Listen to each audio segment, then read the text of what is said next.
Fikret zove Songul i javljaju da je završio posao i da je video svojim očima da je Zeynep pala sa litice.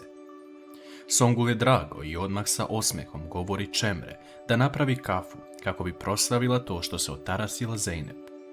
Međutim, Halil i Zeynep su u automobilu, ali Zeynep još nastavlja da priča o tome kako njena porodica nije poželjna u ovoj vili.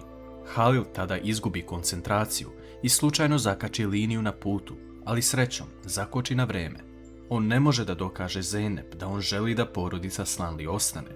Po ulasku na kapiju vile, Zeynep odlazi unutra, a Halil ostaje kod automobila, razmišljajući kako je čitav život čekao na devojku koju je spasao, a da je to zapravo Zeynep, te shvata da mu ona nije neprijatelj. Songul se šokira kada ugleda Zeynep živu, te odmah zove Fikreta, govoreći kako nije uradio svoj posao. On govori da je video svojim očima da je pala, ali njegov zadatak nije završen. Songul kasnije ulazi u kuhinju i počne da viče na Zeynep, a Zeynep slučajno ispusti staklenu teglu koja se polupa.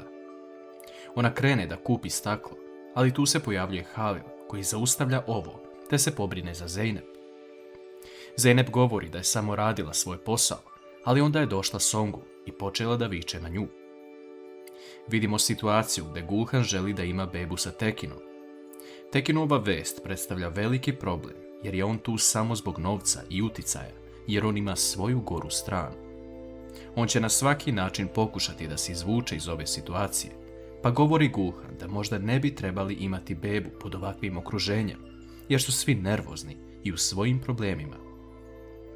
Po povratku u vilu, Songul priča sa Gulhan, govoreći joj da je Halil danas vikao na nju i osramotio je pred osobljem vile, a da je za to sve kriva Gulhan, koja je željela da Zeynep ostane tu. Gulhan govori da će se pobrinuti da popriča sa Halilom i sredi ovu situaciju. Hakan pronalazi Minđušu koju Guče ima, što znači da su Guče i Feriha stvarno rođene sestre. Hakan smišlja način kako da kaže svom ocu za ovo, te odlučuje da ga nazove. Hakan govori svom ocu da je Guče ostala sama i da nema nikoga više među živima, ali njegov otac govori da Hakan mora da se otarasi Guče kako zna i ume. Da li će Hakan ispuniti ovo što mu otac govori ili će pokušati da ima lep život sa Ferihom? Gulhan uveče želi da popriča sa Halilom o nečemu veoma važnom. Ona govori da je donijela odluku da se manje brine za njega, jer je to sve na psihološkoj bazi.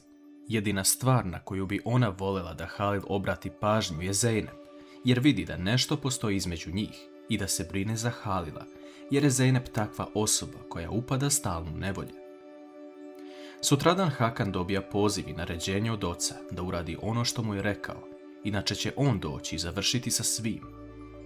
Hakan govori ocu da će uraditi sve što je rekao i da nema potrebe da on dolazi. Hakan odlazi kod Guče i vidi da ona i Feriha zajedno spremaju hranu. Da li će se Hakan usuditi da uradi ovo?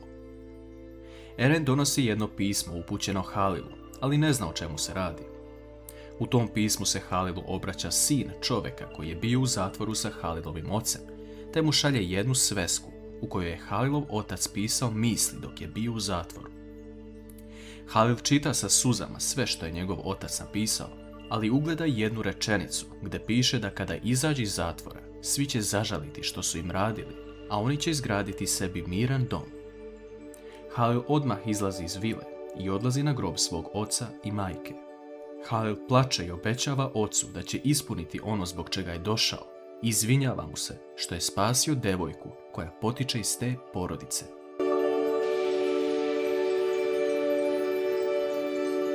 Gulhan i Zeynep se nalaze u Halilovoj kancelariji. Zeynep čisti kancelariju, ali Gulhan nailazi na jednu sitnicu koju Halil čuva iz detinjstva, a to je parče platna na kom je napisano slovo Z.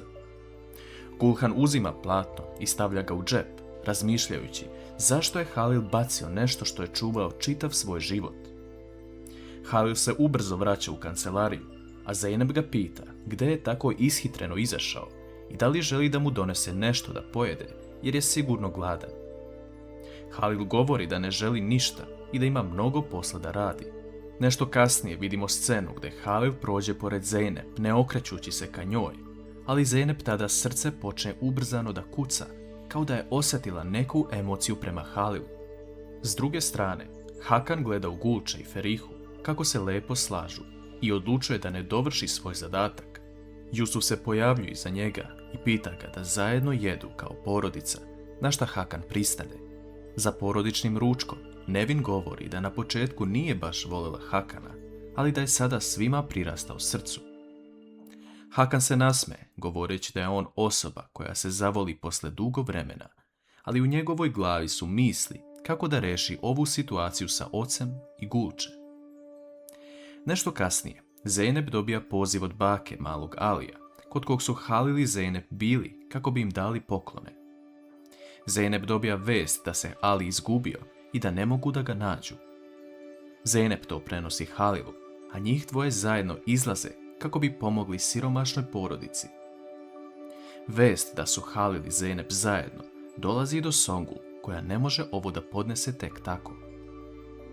Halil i Zeynep dolaze u kuću gdje živi Alijeva baka i pitaju je da li postoji nešto što može da im objasni gdje bi Ali mogao biti. Halil vidi Alijeve crteže i pita baku da li mesto sa ovog crteža stvarno postoji.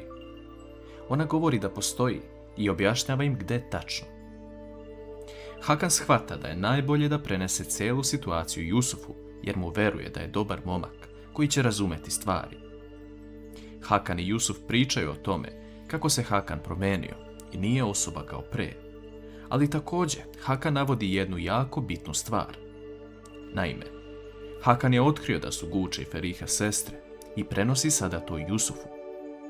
Jusuf ne može da poveruje u to, ali Hakan mu pokazuje minđušu koju je pronašao kod Gulče, a istu tu minđušu ima Feriha, ali također da je i serijski broj isti. Hakan navodi Jusufu da je bolje da ovo otkriju što pre, jer on ne može povrediti Gulče, ali zna neke ljude koji mogu, misleći na svog oca. Jusuf ustaje i odmah kreće da kaže Gulče istinu, ali Hakan mu govori da kada je njegov otac saznao za Gulčeinu priču, naredio mu je da se reši Gulče, te da je najbolje da im zajedno saopšte to da su sestre, pa da posle nađu zajedničko rješenje. Hakan i Jusuf odlaze kod Gulče i Ferihe i daju im minđušu, govoreći da su njih dve prave sestre. Halil i Zeynep kreću u šumu kako bi pronašli Alija. Halil se seti jednog mesta gdje se sakrivao kao mali, te kreće tamo. Međutim, na putu do tamo, on i Zeynep se uporno svađaju, ali vidi se da ne mogu jedno bez drugog. Dolazi tema očeva, te Zeynep pita Halila emocionalno pitanje o tome kako je njegov otac izgubio život. Halila to jako pogađa, ali ne govori ništa, jer je porodica Slanli kriva za to, a Zeynep mu se kasnije izvinjava jer nije znala da će ga to pogoditi. Ubrzo nakon toga, Halil pronalazi jedno drvo i unutra Alija, koji se sakrio u probušeno stablo. Ali kreće da trči i dolazi do litice, a Halil i Zeynep pokušavaju da ga spreče da ne uradi ništa loše. Ali im govori da ne prilaze, ali Halil krene prema Aliju, te njih dvojica zajedno padaju sa litice. Da li će Halil i Ali preživjeti?